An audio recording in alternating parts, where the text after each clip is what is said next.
Hi everybody, it's Azario Flame here with Northwich Magic Co. And today I am going to be doing a product spotlight covering our slate and wooden altar tiles for the Goetia.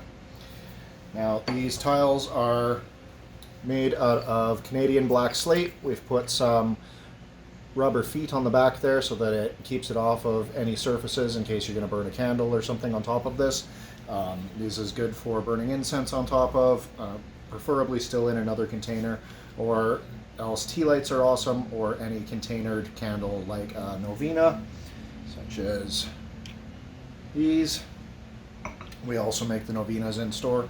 Now, every single one of our Ars Goetia sets comes with the seal in the middle there from the Lemegeton or Lesser Key of Solomon. And then we've also on the outside got the N from S. Connolly's Complete Book of Demonolatry. Now the N's, according to Connolly, are basically the calling cards of the demons. It's their mantra. It's an easy way to connect with them. So now, why would you want an altar tile for these spirits? Well, for one, it's an all-in-one offering tile for them. You can use a diabetic lancet, pull some drops of blood from yourself, and give it to the spirit as offerings that way. You may burn incense on it as an offering. You can also burn candles to them as an offering on it, and basically any other offerings can be given on here. Food, water, drink, whatever you deem fit. And then with that, it's also a talismanic gateway to that spirit. So you can actually activate the sigil, and that will allow the energy of that spirit to be much easier for you to communicate with. So, for example, this one is for Forez. Forez is one of the 72 from the Lesser Key. And so if I wanted to activate this, I could then ground and center, pull energy through my column, put energy out through my hands, draw the sigil in energy, and then I would focus on that sigil. So I would draw it out in front of me, focus on the sigil, focus on the energy, and then do a practice that's called Tratek, which is where I would meditate on the sigil until when I close my eyes, I still vividly see the sigil in my mind's eye. Then from there, once I've achieved that, I would start to chant the N to Forez, which in this case is Kemen ve fa Forez, Kemen ve fa Forez, Kemen ve fa Forez.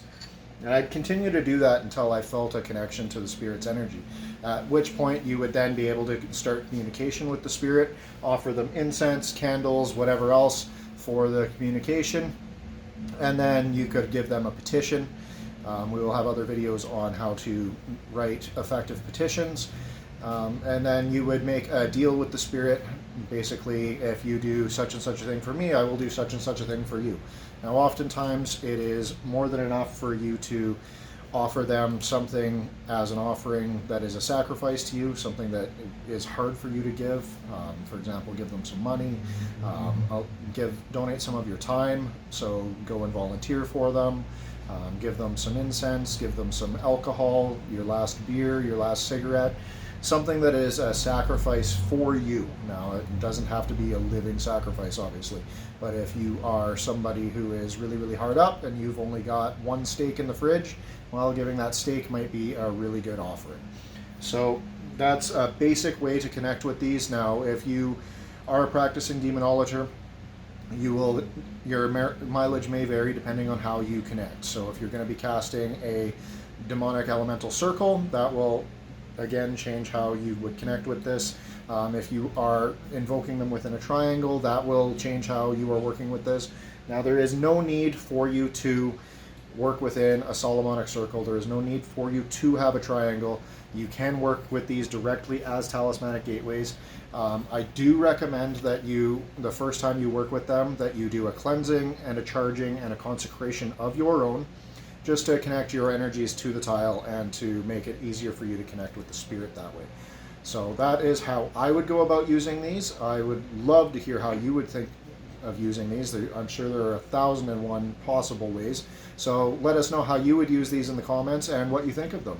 And give us a like, hit the subscribe button, and hit that bell button so every time that I get a great idea or decide to share some knowledge, you will be one of the first to know. Thank you for tuning in to today's episode of Product Reviews, and have a great day.